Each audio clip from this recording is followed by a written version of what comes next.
I think, okay, we are live now. Yes, we are. Yeah, maybe we can also share some. I think you have a lot. Hi, Diana. Thanks for joining.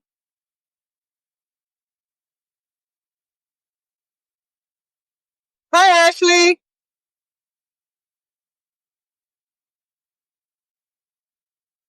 Now, what was you asking me? I mean, I think that's part of the adventure because I don't have any idea what you're going to ask me or whatever. We just go with it, okay? Yes, This is what. exactly. So I just wanted to say maybe, I do not know, maybe write down below if you have already tried a live stream before or if you'd like one, because for me, this is the first time and I was facing some technical issues. And I'm very introverted. I know this may come as a surprise, but as Margaret said, I said to her, okay, let's do a collab. And I was thinking just to write. And she was like, hell no, I am a generator. I want to be in front of the people, face it. And she was like, when are you going to start? Because I was because I was always saying not the time is not the right moment, and I was always, but the time is now apparently. It is. You have a message to give, so here we are. Yes. So, Margaret, I would love for you to present yourself. So, um, just how you feel about yourself. So, who you are, what you do, why did you start the Substack? How was your career journey so far? Because I named this the Empower Journey. We had a short conversation together, and at the end, this is really what I thought about our conversation and about you. So, the Empower Journey, because you were in army in a very masculine environment, and then you shifted completely, a career change that many people, when they dream of retiring, you made a complete shift, and here you are, like leading conversation, inviting other people. So I find that amazing. So how did you do it all? Good question, right? So it's like I was on this path, okay? And so every time I tried to veer off path, okay, something brought me back to that same point. So it was the spirit, okay? So I started my civilian career in July 28th, 1986, okay? And I started off with an associate's degree in in electronic technology of all things, okay? So I'm like, okay, cool. I can get with electricity, okay? So I never did this work, okay? It didn't matter. Because once I got my degree, then I reached out to the National Oceanic Administration, okay? Everybody's familiar with that. Okay, they said, okay, we see you got an associate's degree, but you have no experience. I'm like, what? I'm like, okay, all right, fine. That you have to read between the lines. In other words, we don't want you. And I say, okay, that's fine. Okay, because something's better out there for me. Because anytime somebody rejects you, trust and believe there's something better waiting in the horizons for you. So, a friend I went to school with, his sister-in-law had, she was in program management with the Corps of Engineers. She dealt with the money. I was like, he said, this is my sister-in-law. I'm like, cool. He said, give me your resume and I'll give it to her. I put it together and all that stuff. And a couple of weeks later, they called me in for an interview. I'm like, okay, I hear you.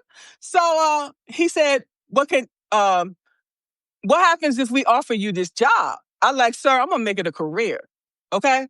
Now I got my paperwork finally from the federal government saying, okay, I thought I had 38 years. So by the time they added my sick leave on there, now I got 39 years and 2 months. I'm still short from my 40 years. I'm like, whatever. Okay. So I'll take what I can get. I deserve it. Okay. And so the thing that I'm pissed off about now is they tell me, okay, you are limited about how much money you can make a month because you're getting Social Security. And I'm like, damn if you do, damned if you don't. Okay. So I would prefer not to take the Social Security. That way I'm not limited about how much money I can make. But since I'm in this situation, I'm gonna take it for now. I'm gonna figure out. Okay. They say, well, you can make as much money as you want once you get 67. Who's the hell who's to say I'm gonna live till 67? I'm just 63. That's 4 more years from now. So I'm limited.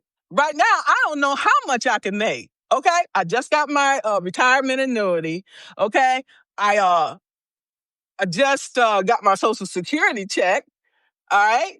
And so they say you're gonna get your pension within so much time. I'm like, okay, whatever.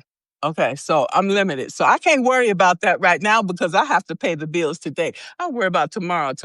Okay. If necessary, I found another job. I'll pay you back what you paid me for now, and you can cut that shit off. I'm sorry, I'm just being blunt.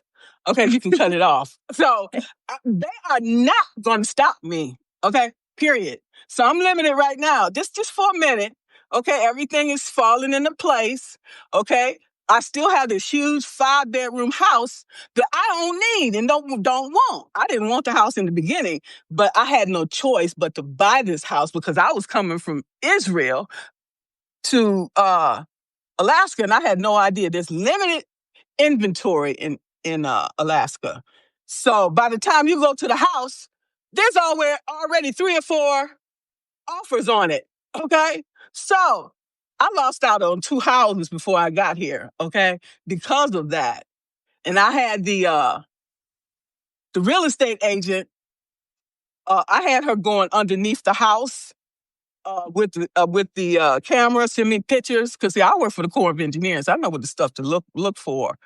And they still got me on this house, okay? Because they use what you call that program where you can manipulate the pictures and stuff. So by the time I got over here, the fence was falling down and all this other crap, and I had to dump a bunch of money in the damn house to bring it up to the quality of life that I have grown accustomed to. Okay.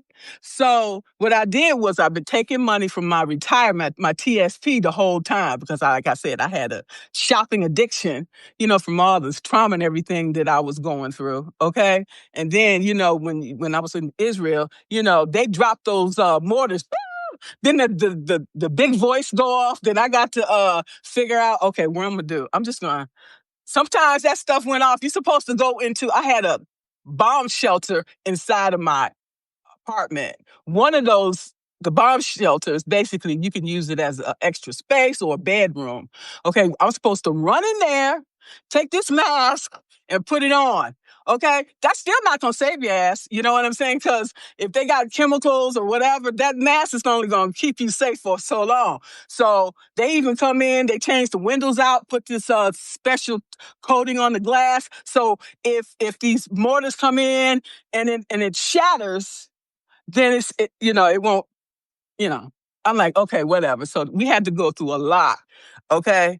To most people in Israel, they have bomb shelters in their homes, apartments and everything. The newer ones, the older ones, no. Some of those places, they have maybe a hole or something they've have built somewhere and go down there, because the big voice go off, you got 30 seconds to get somewhere. I got so tired of it. I'm just gonna lay here in the bed. When my time to go, I'm gonna go. Because when my building was situated, I'm like, if they come and hit that thing, it's like 3 buildings right together. And I'm like, that could be like the I don't want to say 9/11, but seriously, it can do some serious damage. Okay. And it seems like every time they come and attack, it's around the times of Israeli holidays. Okay. How convenient, you know? And the worst thing is if you're on the highway and one of those things come down, you can't get out that car. You dead. Okay. All that fire and stuff. So I'm like, okay, all right. So I was always under stress there because they say, if we call you, you got 3 minutes to answer the phone. If you don't answer that phone, they will come over there and kick your door in. Okay, because State Department was responsible for the Corps of Engineers safety and security. Okay, even when we was in Iraq. Because they tell you, we're going out to do an inspection on this site to make sure the contractor's doing what he says he did. They'll tell you anything to get the money, okay? And then you go out there, it's like, where's the project? Where is it? Because it's so dangerous, okay? You have to pay the people there to help to protect you in addition to our own forces, okay? Because we don't have the communication like they do, okay? They talking among themselves in their own language and so on and so forth. We can understand, but still, it's better just to pay them. You get more loyalty out of people when you're paying them. When you're not paying them, they're not going to be loyal. They'll tell you they'll be loyal, but they won't. Yeah, but this is all over the world. It's like money talks, you know that? So, Exactly, yeah. exactly, I absolutely. wanted, yeah, I Oh, go have ahead. two more questions from what you said. So the first one is right now it's very hard for graduates to find jobs. So they are asking for junior roles like plus 5 years, plus 3 years. So if nobody hires them, how will they get the experience? Because also you said you had the degree and nobody cares basically because there are so many graduates who cannot find a position. They are like, oh, you have no experience. But if nobody hires me, how will I get the experience? First of all, that is the first question. And the second was you said that one of your friends had the sister-in-law and she saw your CV. And what do you think is the best way to find a job? Because I think networking is still the best way. It is. It is. That's why I'm always networking throughout Substack, LinkedIn. You never know where your next job or next opportunity can come from. It could come from you. You have your own business, okay? So I can give you my resume and you can hire me. So it's I look at every connection as an opportunity. If it's not to work for you, maybe you can hire me uh, to coach you. So I don't limit myself in any capacity. Okay, we're alliances. Okay, you reached out to me, and that's where we Yeah, are. Okay, exactly. that's how you got to work things. You got to work things from different positions. Okay, I'm gonna submit to you my resume, but I'm gonna also maybe offer you a free coaching service or two so you can see how you feel afterwards. Okay, you got to give people something. You want something from somebody, you got to give something in return.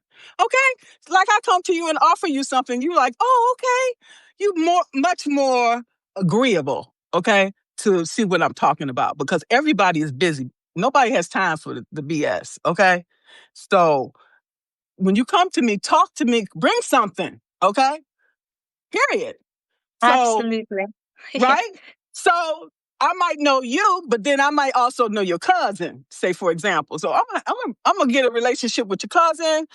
And then he gonna come back and say, you know what? She's really a good person. I think you should hire her. So you gotta come up with different angles because there's a lot of coaches out there. There's a lot of consultants out there. What sets you apart from everybody else? Okay. While you sleeping, I'm gonna be up and figuring that out. I'm gonna figure out. I'm gonna look at your bio. I'm gonna look about everything about you and figure out what it is that make you tick and how can I come across to to let you see who I am. Okay, I'm gonna bring my A game. That's Yes, it. Okay, that's what I we like have to that. do. That's what we have to do. If you want the job, you got to You, show. You got yeah, before I go into the interview. I'm gonna claim that job. This is my job. And when you do that, you go in there with certain presence.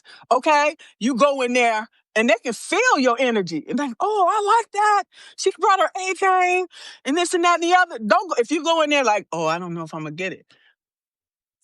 You down here. You ain't nobody gonna want that. It's about resonance. It's about showing who you are. Okay, this is my job. When do I start? Boom. What do yes. I have to lose? What do I have I to know. lose? Yeah, exactly. So the worst that can happen is they will say no. I know many people, they are like, when they ask you, do you have any questions? She is like, yes. When do I start? And she got the job immediately. So it shows a lot of confidence. And also, before I go into the interview, I'm going to do all my research about this company. Okay. I'm going to find out where they're located, how many uh, how many employees they have. I want to see as much as I can because they ask you, you have questions. I'm gonna come up with at least a couple questions. Then they know you've done your homework. You showing initiative. Okay, and they're gonna say, yeah, this person. She done did her homework. She done did all this. Now she came up with some. I'm gonna come up with some intelligent questions to ask. What do you think of your projections in the next 2 to 3 years, as far as growth wise? Okay, something maybe relating to my work. So you got to work the system, not let the system work you. Bring your A game. Yes, love it. uh, so my next question would be, now you are in the job. So you got the job. And I think the next step is to keep the job, to keep your sanity, enjoy the job, because many people start crying for the job they prayed for. So they are like, oh, I love this job. And like 2 weeks in or 6 months in, and they show the boss is toxic, my manager is toxic, I don't know, the team is toxic. So everything around gets toxic, or you didn't know beforehand, you know? So how do you handle these workplace politics, so to say, or the little games? And please, one more thing, for the people who are in the call, they can ask question here as well. So if you'd like something to ask, let us know. I say it shouldn't take 6 months to realize that. Okay, because after my last job, I knew within the first week that I wasn't gonna be able to stay there very long. Okay, but I said, I done moved 8 times, and I'm not leaving this time. Okay, because I'm not moving again because I'm tired. Okay, because I want to retire. Okay, so I ignored it. I ignored everything until I couldn't ignore it anymore. So it's just facing me up like this because you keep punching and poking and punching a person. Eventually, they're going to go off or something. So when you realize in the first week that this is not going to get no better, that's when you start planning your exit plan. Okay? That's it. That's why I said Yeah, I but moved 8 times. Okay? yeah, I think you have to be a pro for this. I mean, not many people can understand in 1 week what's going on. So how do you know the answer in 1 week? Your body tells you. Your body tells you. Your intuition tells you. You feel this heaviness. You feel this. You feel this uneasiness. Okay, just like for example, if you're around somebody that you're attracted to, your blood pressure and everything is going to be a pleasant experience versus somebody trying to come and get you. That feeling, you know it. You've sensed it. We've all sensed it before, and something's telling you, and you're like, no, no, no, no, no, no. So you just choose to ignore it. Let's keep it real. You choose to ignore it, and you're like, oh, it'll get better. No, it won't, because I found out it was not just the supervisor. It was a number of people coming from me at one time. Okay, and I knew why. Okay, it was only two of us black people in that building. It was a black guy and me, and he and I was tight, and we knew we had our little thing going on. We like, okay, we got to be smart because they see us talking to each other. Then they're like, oh, they over there talking. What they talking about? So I'm like, we cannot stand here talking. Okay, so they gonna come for me afterwards. And they're like, oh, because you're not working. I'm entitled to a 15-minute break. I didn't want to go there. Okay, they want to. Michelle Obama said, if they go down here, you go up here. I'm like, I ain't got time to be going down in the gutter with these people. You got gutter thinking. You stay down there by yourself because I'm elevating myself to get the hell up out of here. I see the handwriting on the wall, and I saw it. It just kept getting worse and worse and worse and worse. Yes. Now, because for me now, when people ask me, I see many people. I also run some polls, and I see many of the people are either miserable in their jobs or stay because they have kids, mortgages. The job market now is literally a bloodbath, so they cannot leave. Because where are you going? If you jump ship, you have to jump somewhere, right? So you know it's toxic, and you are staying for your own reasons. How do you handle this? Well, I had a number of choices, okay? I went to talk to the colonel once. Me and him had a real good conversation, okay? And I told him I was gonna go back to my supervisor and going back to the chief rather to talk to him about the situation because I had always supposed to go to the lowest person, your first line supervisor before you go all the way up to wherever. Okay. I had already talked to him and he's like, oh, well, it's nothing I can do, because if I do something for you, I have to do something for everybody else. I don't give a damn about everybody else. I'm the only one that I see is being treated like shit. I didn't tell him that, but I was thinking, I'm like, okay, fine, fine, fine, fine. Okay, I knew I couldn't win that battle. Okay, I'm like, well, can you take me and move me out to the project site? I work on the project sites with guys all the time. I don't care. I have my headphones or whatever. No, you can't work out there. It wouldn't have mattered anyway because the supervisor can still pick up the phone and call or email me and terrorize me that way. So I'm like, dang, okay. I tried everything. They said, well, we're going to make her apologize to you because what she did was send me an email. She sent the email to me accidentally and sent it to my coworker, my colleague saying, oh, there she goes again. It's something with her every day. And I'm like, I'm wondering why they treated me like shit. It's because of her. Oh, she still feeding them all that stuff. And I'm like, you know what? You paying me $130,000 to work on a $400 million project, but you're not paying me enough money to deal with all this BS. And I got to sit and you're worried about a missing of a T or an I or a period or a comma, and then you take all of this stuff and use it against me when it's time to get the evaluation. Oh, well, we see that you done made 10 mistakes. So, um, we need to talk about how you can improve. Improve what? Improve what? There is nothing to improve. I couldn't say that because they first thing they'll say, oh, she's an angry Black woman and she has problems and we need to send her to counseling or whatever. No, I say, okay, I can't win this. I just got tired. Okay. It was better for me to walk away because I knew with 39 years of service, I get my Social Security, I get my pension, okay, and my annuities.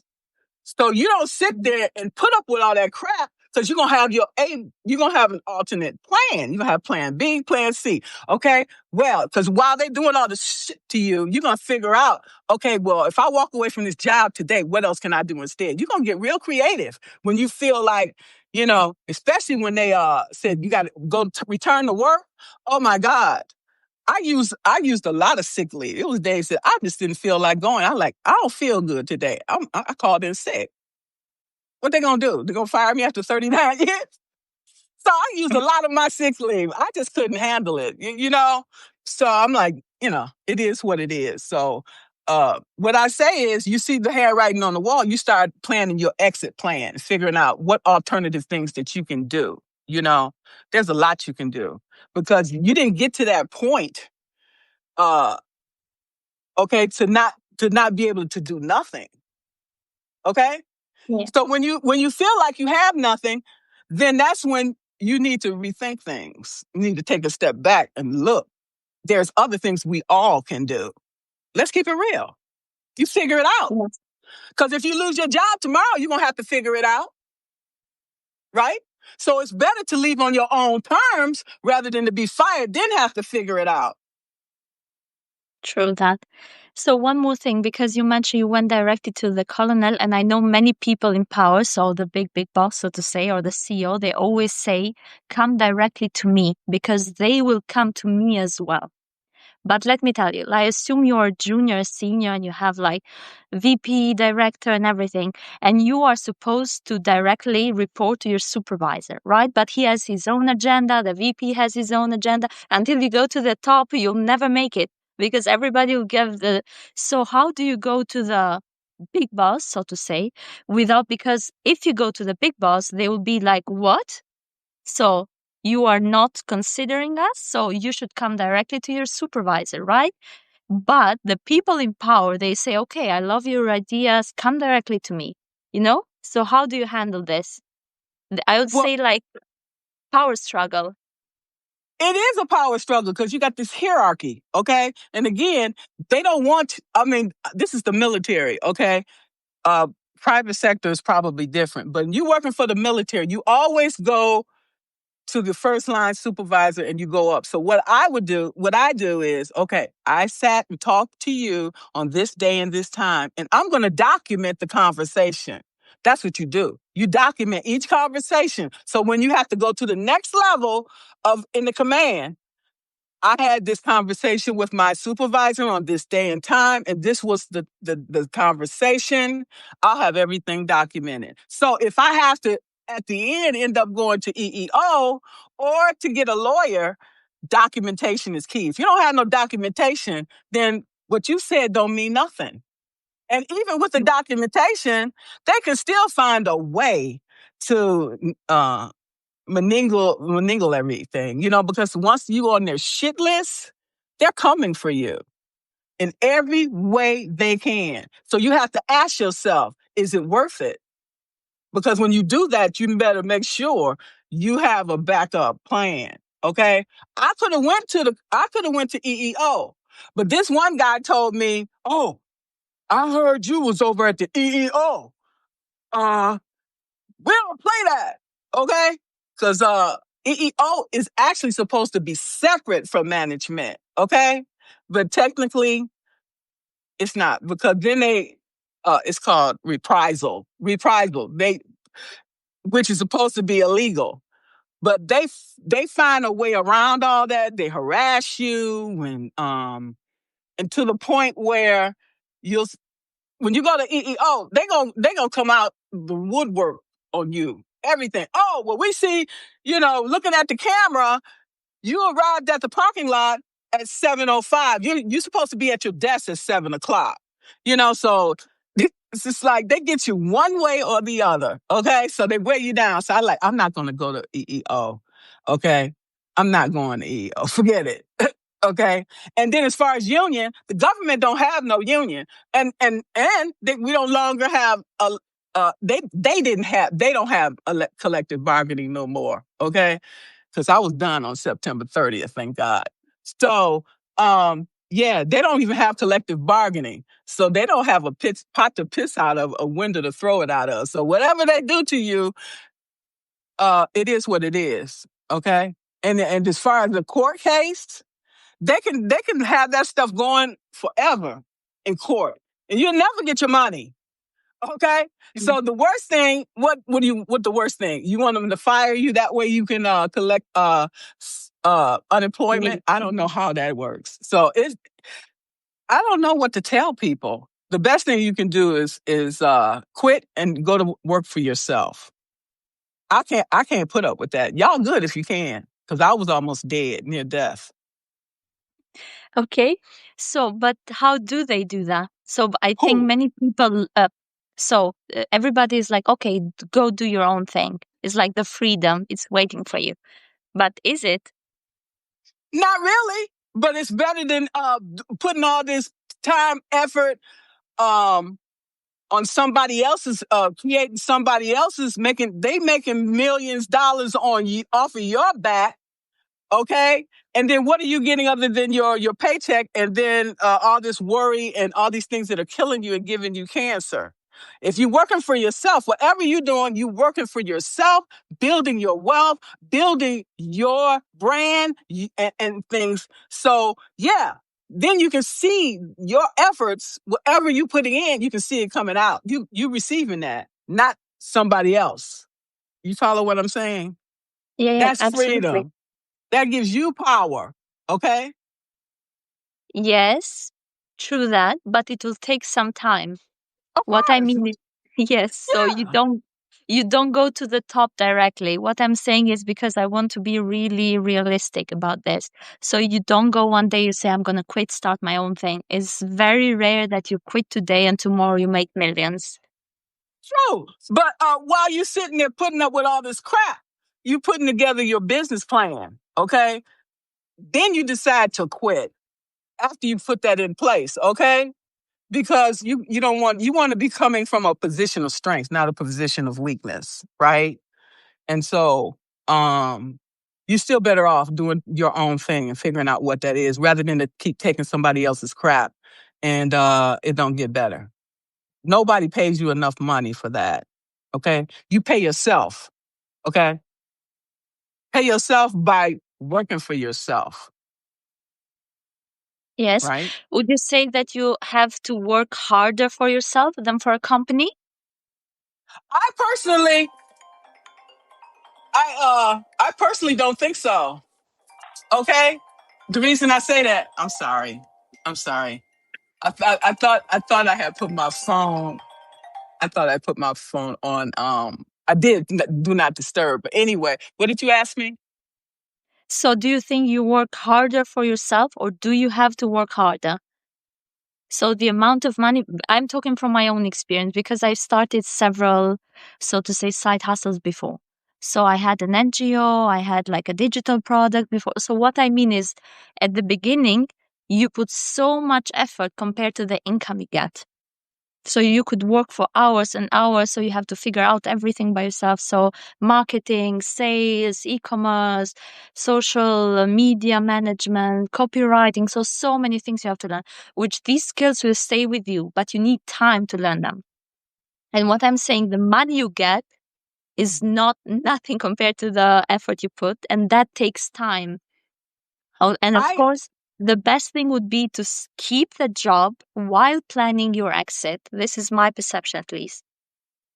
Well, it depends on how much stuff that you have to go through. When you have spent months and months, sleepless nights, and then every time you get a phone call from your supervisor, then it sets you off, and then you always worry, what shoe's going to fall next.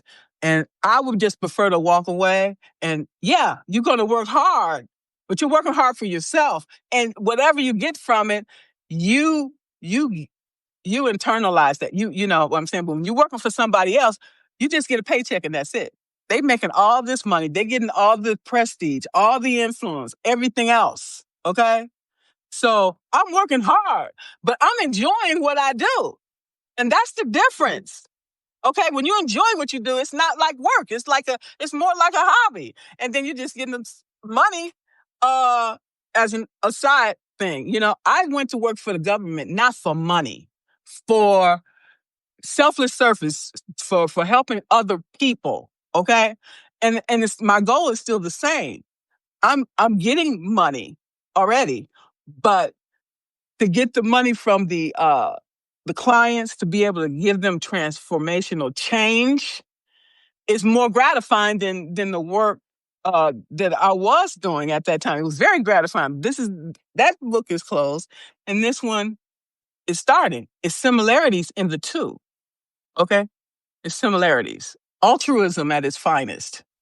Okay, uh, so it's better. If I had it all to do over again, I still would have did what I did with the government, and I would still do what I'm doing now. Okay. Okay. Great. And how did you come up with the idea to start the Substack, Empower Journey, everything? Well, it's listening to your intuition. Uh, I don't know. Something just said start a Substack. Okay, I was thinking about Medium, but something said Substack, and so that's what I did. It was an opportunity for me to write because I started off writing as a child, uh, growing up in a dysfunctional family, abusive household. First thing you do is you write to be able to release all of this trauma and fear and everything that you've gone through. And so I was writing in college, okay, academic writing, and then I did technical writing with the Corps of Engineers my whole career. So I always wanted to write for on a personal level. So that's why I joined Substack. Okay, and it gave me an opportunity to utilize my coaching uh, skills and my degrees, okay, because I wasn't allowed to utilize that with the Corps of Engineers because it wasn't, Corps of Engineers. I wasn't an engineer, so they like this is not necessary. But yet and still, they did have a Army coaching program, but they said if you coach anybody, it has to be on your own time, not on government time. And I'm like, really? Because we are helping to develop the next generation of Corps of Engineers to model and I'm not allowed to coach them during coaching hours. I'm like, fine, I'll do it on my own time because as a certified coach, we have to have so many uh, hours, okay, every year to renew our certification. Okay, so I was not going to let the Corps of Engineers stand in my way, and they didn't, and I'm not letting anybody else stand in my way either. So when you get in opposition, you figure out a workaround. That's what we do. You figure it out. If you take a zero out, you can look at everything, and you can find just that one nugget that you need to just get you going. Okay, you got to search. You got to listen. You got to listen and watch, and it'll come to you. Things will come to you. Things have came to me about okay. Everybody got a substack. Everybody say, well, you do it this way. You do it this way. No, I'm going to do it the way that feels most genuine to me. Okay. And that is where my subscribers is going to get the most value. Okay. That's what I'm always looking at because I'm also looking at the same thing. What value am I going to get from this service that you're providing? Okay. And I'm always asking myself these questions. Yes, I also feel the same sometimes. It's like you are back in high school or even middle school, checking it's like how to get 10K subscribers on Substack. Or I feel like it's always competition, not only at work, also on Substack. You see many people say, do this, do that. I think for someone works, for someone doesn't. But always be true to yourself and what can you provide, not just follow, I would say, a prescription or Yeah, because somebody was saying you should follow what she said she does. I like she's an expert. She's been doing this Substack and Medium stuff for years. And that works for her. That's her secret sauce. But that's not gonna work for me. Cause see, I have to build up my all these things. Okay. I have accumulated a lot of worksheets and things over the years. Okay. But is it prevalent now, okay, to what this individual needs? So it has to be personalized service for each person. You have to meet them where they are in their journey, not where you want them to be. Okay, it's up to them to decide. yes. One more thing, because last time we talked about bosses versus leaders, and I already Mm. told you that I rarely met good leaders or even great leaders because nowadays we have a lot of information, like we are overflowing information. Everybody knows how they should be, but very few actually are.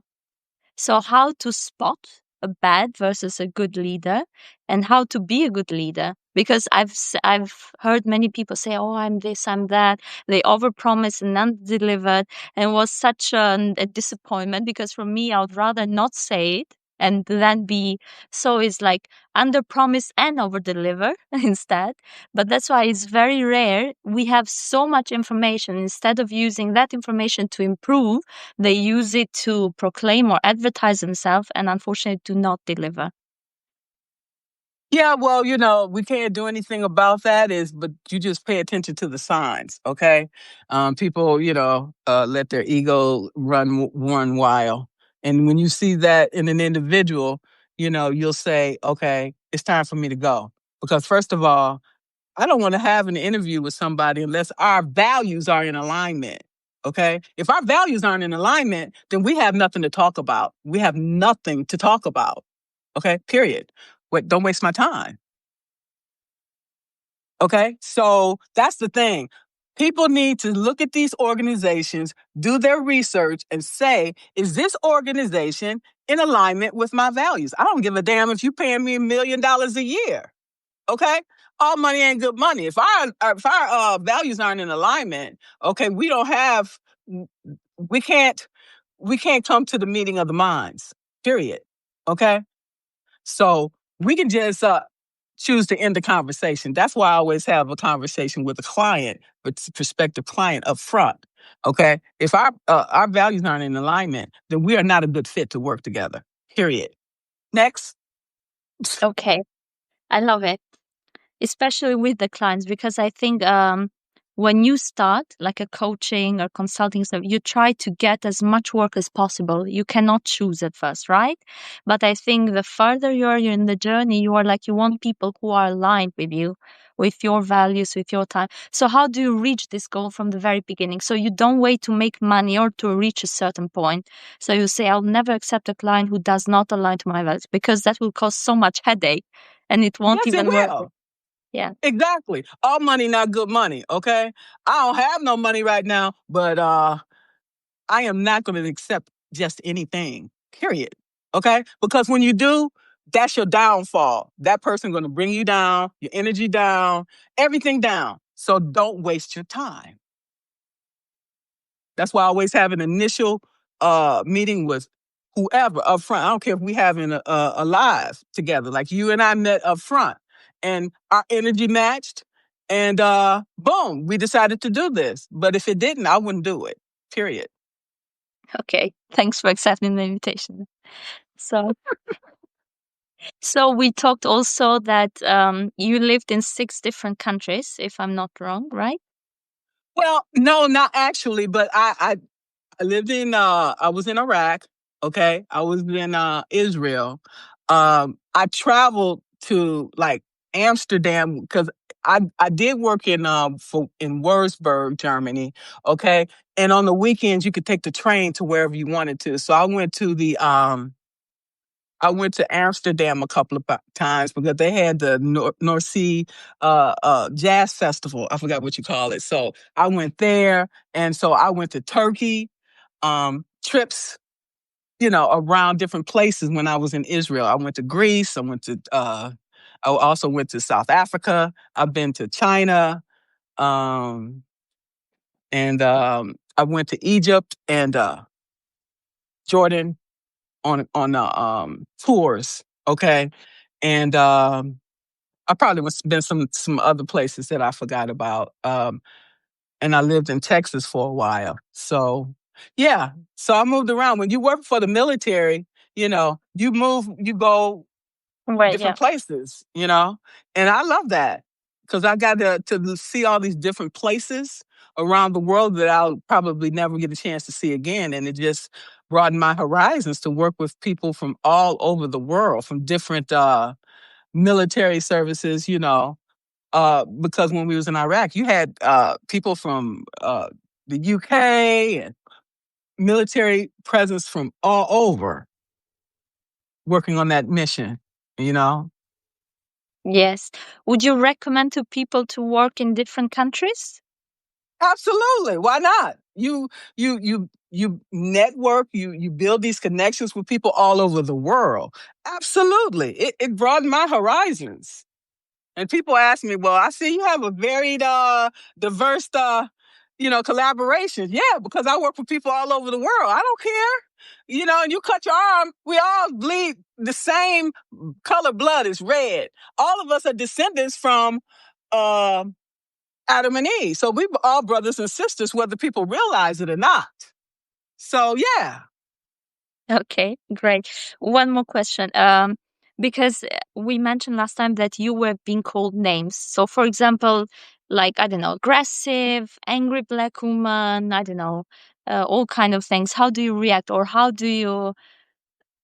would you recommend people to react? Of course, they always say be calm, do not react, keep it cool. But it's so easy to say it.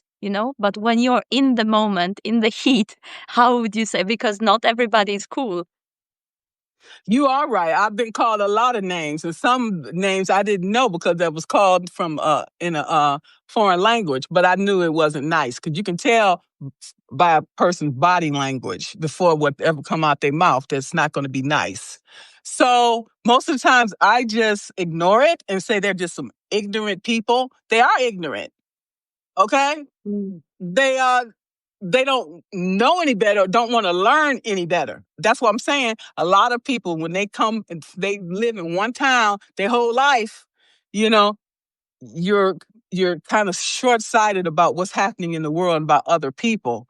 Okay. And those are the people that can be the most insensitive. Okay. to problems. But if most people have traveled around the world, they're not going to be uh, thinking like that. Okay. I just say these ignorant people. So I just ignore it because most times if I'm by myself, why put myself in danger to say something? Because for every action, there's an equal and opposite reaction. You don't know what people going through and what state of mind they're in. So it's just best to just, not to say nothing. But they might see my badge and it say, our badges over there say embassy, okay? I had diplomatic um, immunity, okay? So I just ignore it, okay? I like they're ignorant and just move on. It's not worth it. We have to pick our battles, and some battles are Yeah, just not worth right. fighting, okay? Absolutely. So this is the last question. I know I keep saying the last, but That's okay. this is yeah. And afterwards we will go to the Q&A. Please, if you have any question, write down below. And the last question is because I know many people get tired. You worked for 39 years. So how did you find the passion, the energy? Everybody wants to retire. At some point I'm like, I'm tired. So I've worked my entire life. I just want to sit down, relax, watch a nice movie. So how do you find this time and energy and to start over at 63? So you'll give somehow hope to people that you can start over at any time, any age.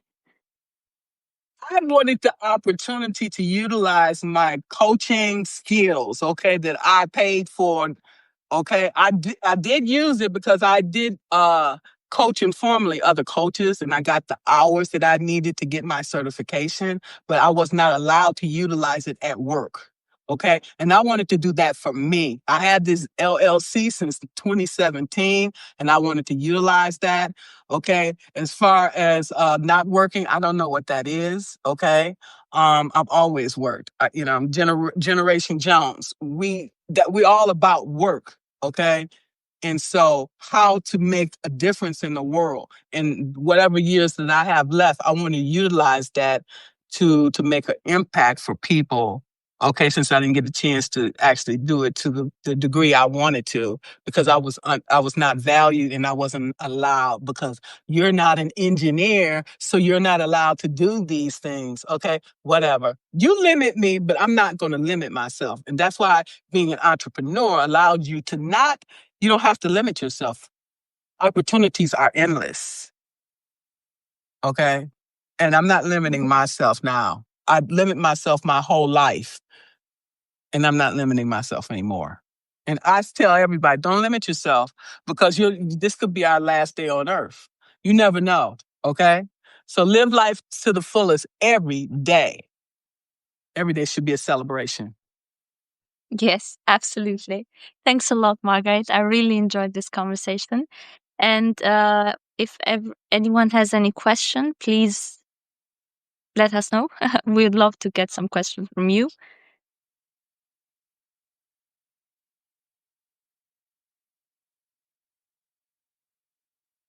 Okay.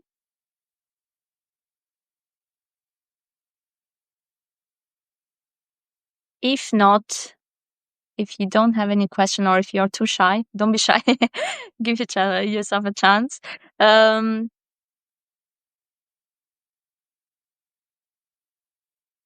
okay, I guess no questions. It's fine. So thanks again, Margaret. I really enjoyed. And Thank you so I love much. your positive energy because, as you said, pick your battles wisely. This is what I say and never give up. I always love your positivity. It really empowers people. No matter what life throws at you, you just walk like a smile and wave queen, you know? That's what we have to do. Okay. All right. Absolutely. Thank you so Thanks a much. lot. Okay. And thank you, everyone, for joining us. Have a great day. Thank you. Bye bye.